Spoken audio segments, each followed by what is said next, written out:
In just 3 months, Europe changed forever.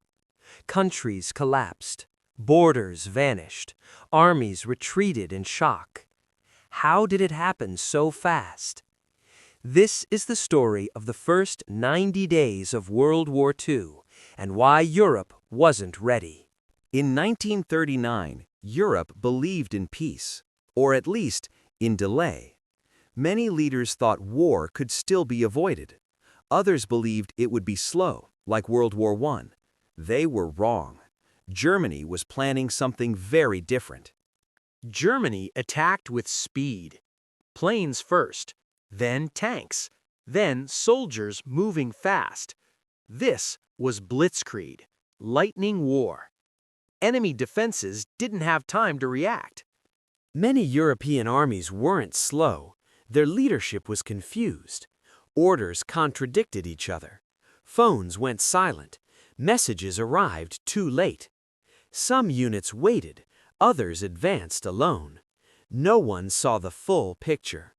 Allies didn't move together. France expected trench warfare. Britain was still mobilizing. Belgium tried to stay neutral. Germany exploited every gap. Where defenses ended, Germany pushed through. As armies retreated, supplies broke down. Fuel ran out. Food was lost. Ammunition couldn't reach the front. Without supplies, even large armies collapse. The speed created panic. Refugees clogged roads. Rumors spread faster than facts. Fear broke morale. Some armies believed they were surrounded, even when they weren't. Europe didn't collapse from weakness alone. It collapsed from shock, confusion, poor coordination, and speed never seen before.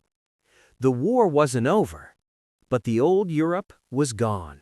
World War II didn't begin with one great battle. It began with disbelief, and by the time Europe understood, it was already too late. If you want more hidden stories from World War II, subscribe for the next episode. Because history isn't always loud. Sometimes it whispers.